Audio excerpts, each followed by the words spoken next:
থেকে দুইটা ঘোড়া নিয়ে আসা হলো। রাতের বেলা দুইজন বাইরে হয়ে দুইজন দুই ঘোড়ার ভিতরে সওয়ার হয়ে গেল। সওয়ার হয়ে চলতে চলতে যাইতেছে, দুইজন ঘোড়া দৌড়ায় দৌড়ায় যাইতেছে।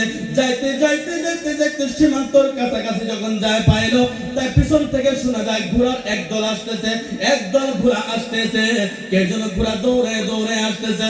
মহিলাটা ডাক দিয়া বলে, নিশ্চয় করে আমার বাবার কানে খবর হয়ে গেছে, বাদশার কানে খবর হয়ে গেছে, এখন আর আমরা বাঁচতে পারবো না, আমাদেরকে ধরা খাইতে হবে, জেলের মধ্যে যাইতে হবে। কি দেখা গেল, আস্তে আস্তে লাইলে যখন কাছে আসলো, লাইলা যখন কাছে আসলো, যখন কাছে আসার পরে এবার ওই যুবকটা তাকাইয়া দেখতে আছে, বাদশার কোনো লোক না, কোনো সিপাহী না।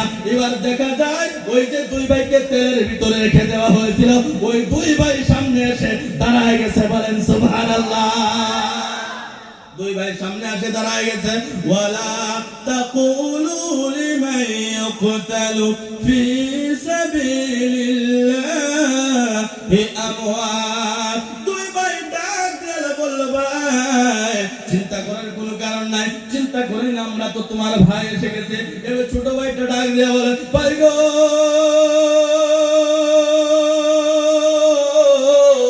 তোমরা তো তেলের মধ্যে পুরে ছাই হয়ে গেলা, তোমরা তো চলে গেলা, এখানে কিভাবে আসলা? দুই ভাই ডাক দিয়ে বলে, ভাই রে, তুমি কি আল্লাহর কোরআন পড়ো না? যারা আল্লাহর রাস্তায় শাহাদাত বরণ করে তারা কোনোদিন মরে না, তারা জিন্দা থাকে, তারা জিন্দা থাকে, তারা জিন্দা থাকে। বন্ধুগণ, আমার দুইজনের বিবাহ হয়ে গেল, দুইজনের বিবাহ হয়ে গেল। এই জন্য বাইরে বাবারা আমার, আমি আপনাদের কাছে কথাটা বলতে চাই, যত কষ্ট আসুক না কেন, যত দুঃখ আসুক না কেন, হে মঙ্গলদয়ের পাকপুরের বাবারা, কথাটা কান দিয়ে শুনেন, যতই কষ্ট আসুক না কেন, জান যায় চলে যাক কোনো পরোয়া নাই, মাল যায় চলে যাক কোনো পরোয়া নাই, ঘর যায় চলে যাক কোনো পরোয়া নাই, সন্তান মরে যাক কোনো পরোয়া নাই, বিবি বাচ্চা বিধবা হয়ে যাক কোনো পরোয়া নাই, কিন্তু আমরা সব কিছু দিতে রাজি আছি, শেষ নিঃশ্বাস পর্যন্ত নিজের জান পর্যন্ত দিতে রাজি আছে।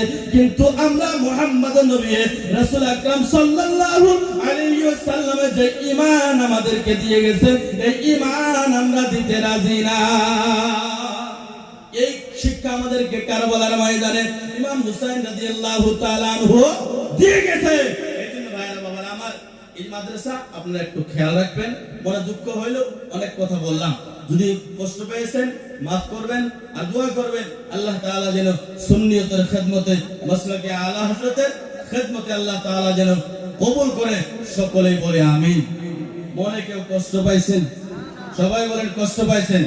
ওই আমার মনের মানুষ শুইয়া আসারে মন মদিনা শরীফে, নবী গো একবার দেখা দিবানে আমারে, নবীজি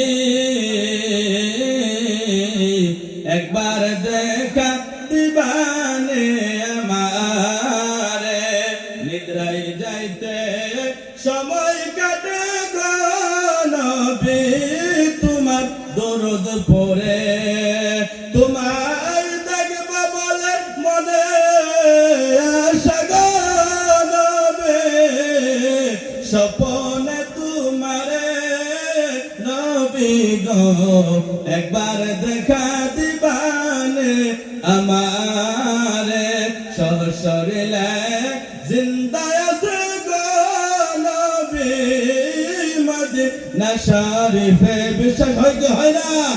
সশরীরে জিন্দা আছেন গো নবী মদিনা শরীফে। ওই আপনি ইচ্ছা করলে দিতে পারেন গো দেখা আপনার গোলামের নবী গো, একবার দেখা দিবা নে আমারে, নবীজি একবার দেখা দিবা নে আমারে। আসসালামু আলাইকুম ওয়া রাহমাতুল্লাহি ওয়া বারাকাতুহু।